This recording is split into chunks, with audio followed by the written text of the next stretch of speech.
Every year is going to have its good, its bad, and at worst, its soulless remakes, and this goes for the horror genre as well. Is there one specific year that we can call the absolute best for horror? Today, I'm going to go through some particularly strong years, like nominees, and then by the end, we'll see if we can crown the absolute champion.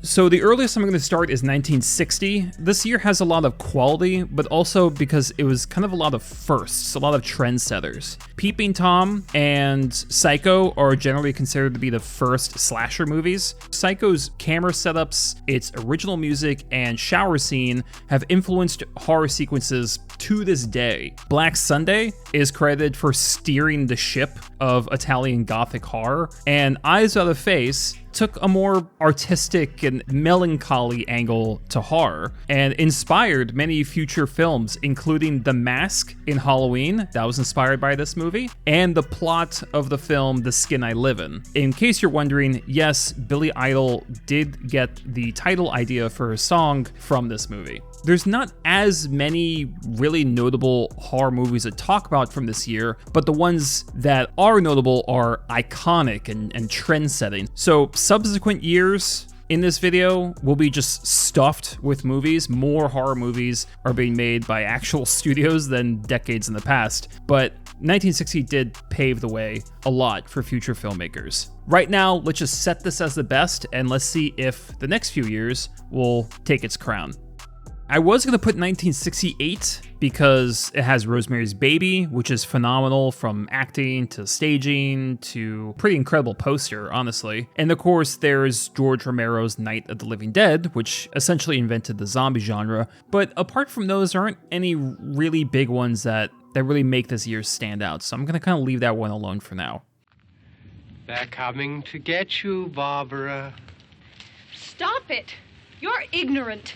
1978. I don't think the original Halloween holds up that well, and outside of the intro is really particularly creepy. Watch Halloween again. Jamie Lee Curtis is awful in the movie. She's so bad. However, there's no denying how much it influenced the slasher genre. Virginal girl as the final girl dynamic, that was pretty much started with Halloween. We have, of course, the classic Dawn of the Dead from 1978, Piranha, which is an infamous creature feature. One of my personal favorite horror movies from this time period is Invasion of the Body Snatchers, which combines gross body horror with paranoia. It has great acting and very sharp dialogue, and what I think I love the most about it, it's the idea of being too late. It wouldn't work if it was too cheesy or if the actors didn't have conviction, but luckily it's not, and they do. I think 1978 was stronger for the horror genre than 1960. There's so much skill and notoriety packed into this year. 1980. Ooh, boy. What a year.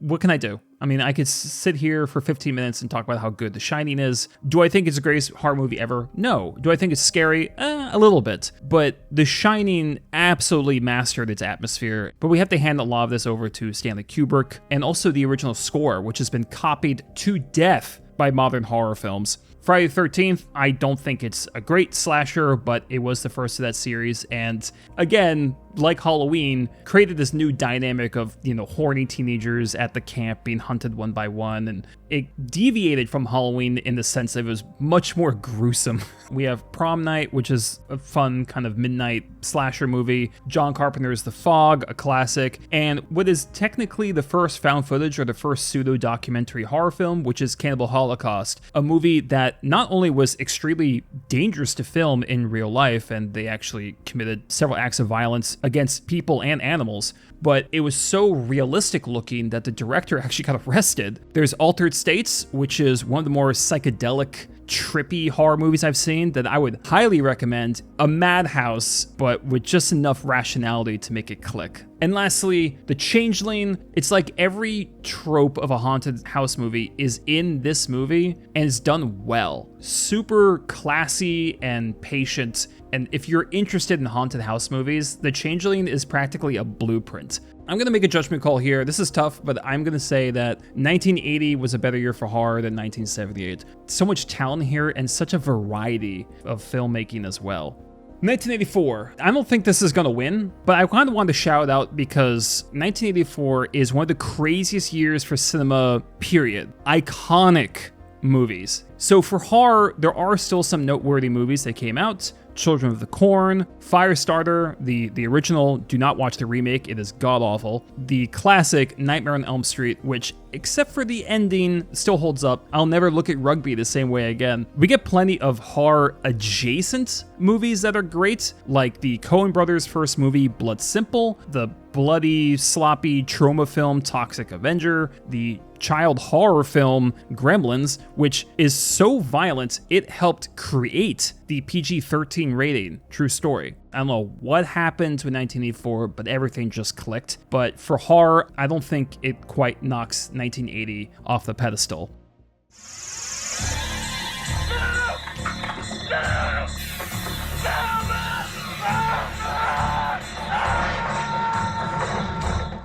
$1999. I'm a 90s boy, and I'll just say that the 90s were not the strongest decade for horror. And maybe it's fitting because what is, in my opinion, the greatest decade for comedies would likewise have a sheen of cheesiness to its horror. 90s in general did have some good horror in it. Perfect Blue, Interview with a Vampire, Event Horizon, they're all great. However, it just doesn't compete with other decades as far as horror. But saying all that, when looking at the decade, I think 1999 was a pretty strong year. Audition is shocking even by today's standards. The Blair Witch Project essentially started modern found footage. Sixth Sense birthed the career of a man who managed to squander his goodwill twice, so that's something. The year also had a lot of animals going crazy, like Placid, Deep Blue Sea, and Bats. And it had a particularly bloody Tim Burton movie in Sleepy Hollow. People hate this movie. I like the remake of House on Haunted Hill just because it's so unabashedly 90s, and some of the horror setups and special and practical effects are pretty inventive. 1999, it's a nice summation of horror for the time period. It's mostly cheesy and fun with the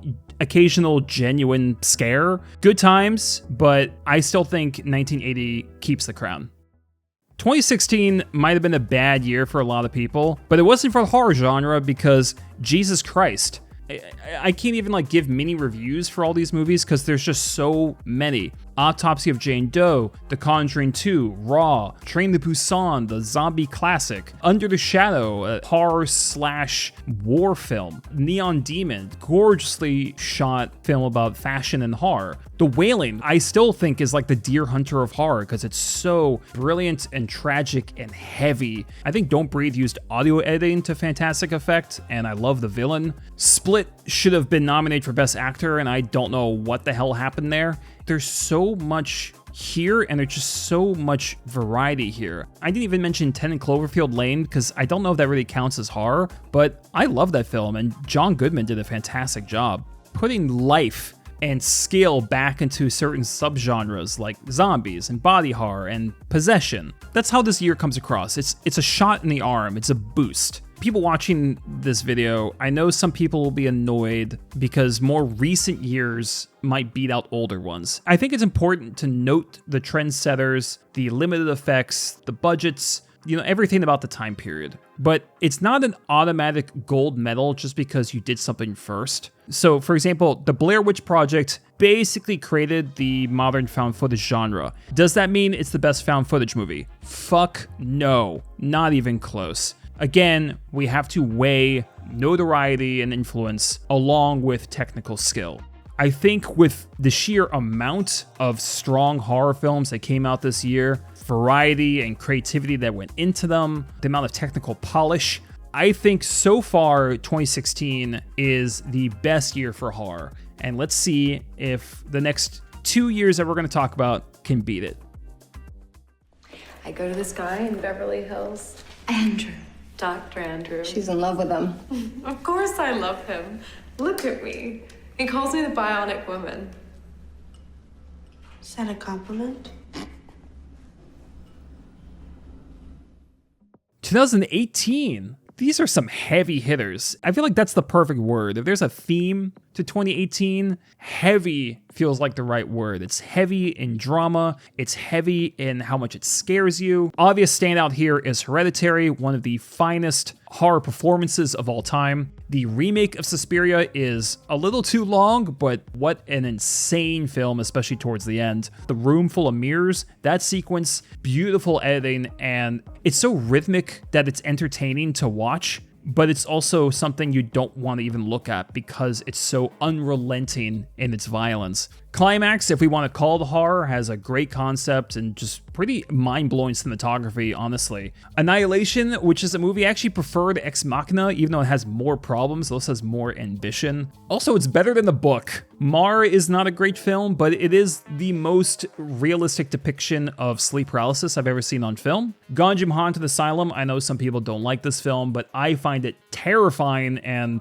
easily one of my favorite found footage movies I've ever seen. A Quiet Place was a big hit. I am not crazy about how much music was used in the film. I think it ruins a lot of the scenes, but I know it was a big hit. Mandy is awesome, gorgeously shot, so much atmosphere, the lighting is breathtaking, Nicolas Cage gives a good performance. I also really like the movie In Fabric. It's a very strange movie, but it's one of those films where it's so strange it actually scared me. I think I personally love more movies in 2018 and 2016. This is tough, man. Several truly great movies that I love versus a slew of good to great. I'm almost down to a coin flip right now, but I'm gonna stick with 2016. The sheer output is insane, and it brought us so many different kinds of horror experiences, and good ones as well. So, 2016 now only has one opponent left. And last up, 2024. After the very mediocre 2023 for horror, 2024 came in blasting 2 air horns riding a Jeep Wrangler. And look, I'm not saying I loved every movie that came out, even ones people love. I didn't care for Exuma, and I'm not a fan of these Smile movies, even though Smile 2 was definitely a huge step up in basically every way. And then you have some films here that I just genuinely love. The first Omen, it could have been a throwaway horror prequel, and it was anything but. The Substance obviously was the big horror win of the year. It was nominated for Best Picture. Longlegs was overhyped, in my opinion. I still very much enjoyed it. I don't think it's a masterpiece. There's some serious writing problems with it towards the end. But as far as mood, sound design, music, it's not even really the plot you're caring about. It's how unsettled and lost you feel when you're watching it. And I love the intro as well. Strange Darling was a violent trip.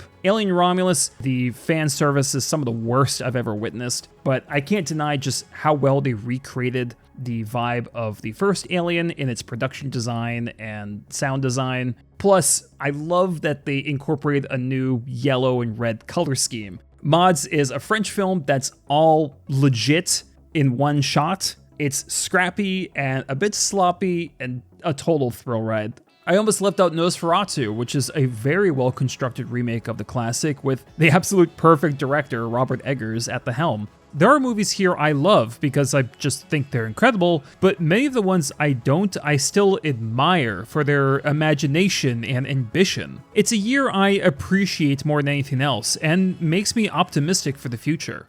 But is it the best? God, this feels like a four-way tie between 1980, 2016, 2018, and 2024. There's just so much great material for horror fans and general movie lovers alike. But like any American who watches soccer will tell you, ties are lame. So while my heart teeters toward 2018 and nostalgia loves me some 1980, I cannot deny the absolute might of 2016 for horror. It is a behemoth. The greatest year for horror movies so far. So, do you agree on this being the best year for horror? Please comment below and let me know if you'd like me to do something like this, but for other genres. Could be a fun idea. If you want to support the channel, please click the Patreon link below. And as always, thanks for watching.